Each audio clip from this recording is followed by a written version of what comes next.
Assalamualaikum warahmatullahi wabarakatuh. Perkenalkan, kami ingin mempresentasikan hasil skripsi yang telah kami buat yang bertemakan itu pengaruh return on equity (ROE) dan debt to equity ratio (DER) terhadap pertumbuhan laba pada perusahaan food and beverage di Bursa Efek Indonesia (BEI) periode 2019 sampai 2023. Makalah ini dipresentasikan oleh kelompok kami yang beranggotakan Endah Permatasari dan saya sendiri Farhan, Indah Ramadhani, Intan Widya Pratiwi, dan Leli Mahmuda. Bisa dilihat dari judulnya di sini ada 2X dan 1Y. Dan dari judul ini ada beberapa hipotesis yang ingin kami sampaikan. Pertama adalah adanya hubungan antara return on equity dengan pertumbuhan laba sebagai hipotesis pertama. Lalu hipotesis kedua adalah adanya hubungan debt to equity dengan pertumbuhan laba. Itu dari hipotesis parsial atau uji T. Sedangkan bersama-sama atau simultan adalah adanya hubungan antara return on equity dan debt to equity terhadap pertumbuhan laba, dan ini adalah hipotesis ketiga kami. Dari judul ini kita mengambil sampel menggunakan metode surposive sampling, yaitu teknik penentuan sampel dengan pertimbangan tertentu dengan tujuan mendapatkan sampel yang representatif sesuai dengan kriteria-kriteria yang ditentukan. Dalam penelitian ini, perusahaan food and beverage yang terdapat di Bursa Efek Indonesia atau BEI sebanyak 95 perusahaan. Dari jumlah tersebut, peneliti berhasil memperoleh data dari 16 perusahaan food and beverage yang akan dijadikan sampel dalam penelitian ini. Berikut adalah hasil sampel yang telah kami dapat dari metode purposive sampling. Di sini kita masuk pada uji asumsi klasik. Di uji asumsi klasik ini kami mengambil 4 jenis, yaitu yang pertama ada uji normalitas. Di uji normalitas kami menggunakan 2 metode, yaitu p-plot dan p-plot of regression standardized residual dan Kolmogorov-Smirnov. Dari p-plot of regression standardized residual disimpulkan terdapat penyimpangan dari garis diagonal. Ini mengindikasikan adanya ketidaksesuaian dengan distribusi normal, sehingga kemungkinan residual tidak sepenuhnya normal. Dan dari Kolmogorov-Smirnov didapatkan asimsiknya itu adalah 0,000. Dan karena ini di bawah 0,05, maka dinyatakan bahwa penelitian kami tidak lolos uji normalitas karena residual tidak berdistribusi secara normal. Lalu di sini ada uji multikolinearitas. Di uji ini bisa dilihat pada tolerance dan PIV, dinilai tolerance masing-masing variabel independen ROE dan DER lebih besar dari 0,10 dan nilai PIV menunjukkan masing-masing variabel independen ROE dan DER itu lebih kurang dari 10. Lalu, dalam uji autokorelasi dapat disimpulkan bahwa tidak terjadi autokorelasi pada data penelitian yang digunakan. Hal ini karena nilai Durbin-Watson yang membuktikan bahwa nilai yang diperoleh sebesar 1,706.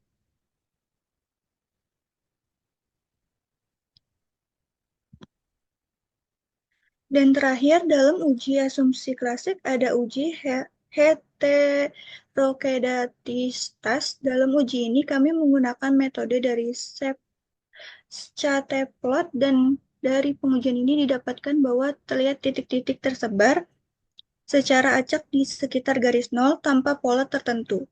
Hal ini mengidentifikasikan bahwa asumsi heteroskedastisitas terpenuhi sehingga varian residual bersifat konstan pada semua nilai yang diprediksi.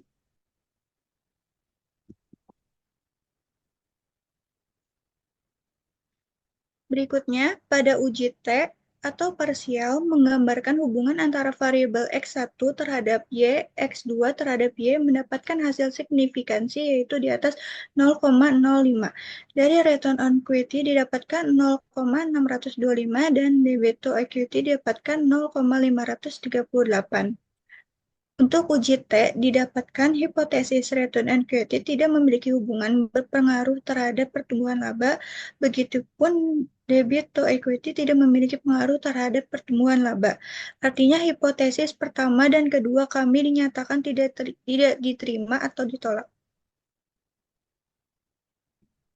Selanjutnya, pengujian hipotesis yang kedua ada uji F atau simultan, yaitu untuk melihat apakah variabel X1 dan X2 mempengaruhi variabel Y.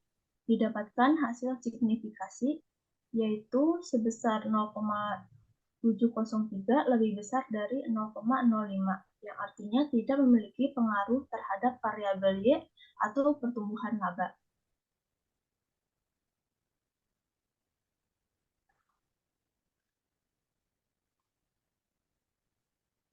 Selanjutnya, uji koefisien determinasi.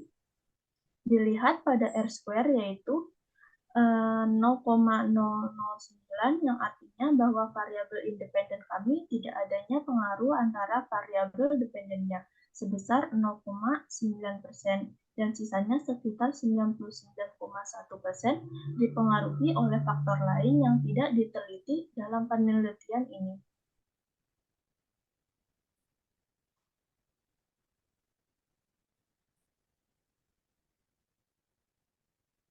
Yang terakhir ada uji koefisien regresi linier berganda. Didapatkan hasil bahwa Y sama dengan 26,199 ditambah 0,203 ditambah 0,117, yang artinya bila tidak ada variabel X1 dan X2 maka variabel Y adalah 26,199 dan bila ada penambahan pada X1 maka ada penambahan sebesar 0,203 dan bila ada penambahan juga pada X2 maka ada penambahan sebesar 0,117. Berikutnya ada pembahasan hasil penelitian. Yang pertama, pengaruh return on equity terhadap pertumbuhan laba. Berdasarkan analisis statistik dalam penelitian ini, ditemukan bahwa hipotesis pertama ditolak, artinya return on equity tidak berpengaruh secara signifikan terhadap pertumbuhan laba. Hal ini dibuktikan dengan nilai T hitung 0,491 lebih kecil dari T tabel 1,991 dan nilai signifikannya 0,625 lebih besar dari 0,05.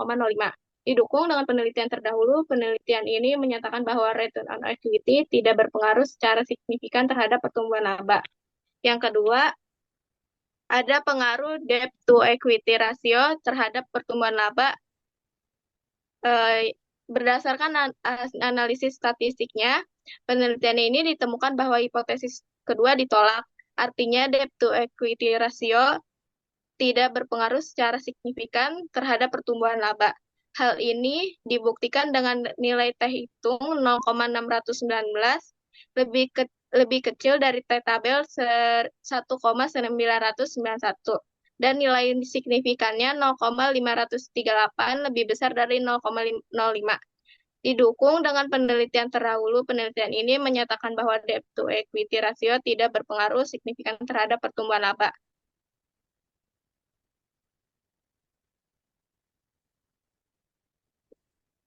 Yang ketiga, pengaruh return on equity X1 dan debt to equity X2 terhadap pertumbuhan laba. Y. Hasil pengujian secara simultan dengan menggunakan uji F menunjukkan bahwa return on equity dan debt to equity ratio secara simultan atau secara bersama-sama berpengaruh signifikan terhadap pertumbuhan laba. Hal ini dibuktikan dengan nilai F hitung sebesar 0,354, lebih besar dari F tabel 3,12, dan nilai signifikannya sebesar 0,703, lebih besar dari 0,05. Didukung dengan penelitian terdahulu, penelitian ini menyatakan bahwa return on equity dan debt to equity ratio tidak berpengaruh secara simultan terhadap variabel dependen, yaitu pertumbuhan laba. Terakhir, kesimpulan, pada penelitian ini secara parsial tidak dapat berpengaruh secara signifikan pada return on equity terhadap pertumbuhan laba. Karena hasil uji T dari penelitian ini memiliki nilai signifikan sebesar 0,625, lebih besar dari 0,05, sehingga dapat membuktikan bahwa return on equity tidak berpengaruh secara signifikan terhadap pertumbuhan laba pada perusahaan subsektor food and beverage yang terdaftar di Bursa Efek Indonesia periode 2019 sampai 2023. Yang kedua, pada penelitian ini secara parsial tidak berpengaruh secara signifikan pada debt to equity ratio terhadap pertumbuhan laba. Karena hasil uji TEP dari penelitian ini memiliki nilai signifikan sebesar 0,538, lebih besar dari 0,05. Sehingga dapat membuktikan bahwa debt to equity ratio tidak berpengaruh secara signifikan terhadap pertumbuhan laba pada perusahaan subsektor food and beverage yang terdapat di Bursa Efek Indonesia periode 2019-2023. Yang terakhir, secara simultan, penelitian ini menunjukkan bahwa tidak terdapat pengaruh signifikan pada return on equity dan debt to equity ratio terhadap pertumbuhan laba. Karena hasil penelitian ini memiliki nilai signifikan sebesar 0,703, lebih besar dari 0,05. Sehingga dapat membuktikan bahwa return on equity dan debt to equity ratio tidak berpengaruh secara signifikan terhadap pertumbuhan laba pada perusahaan subsektor food and beverage yang terdaftar di Bursa Efek Indonesia periode 2019-2023. Apabila ada salah kata atau ucap, mohon maaf. Terima kasih. Wassalamualaikum warahmatullahi wabarakatuh.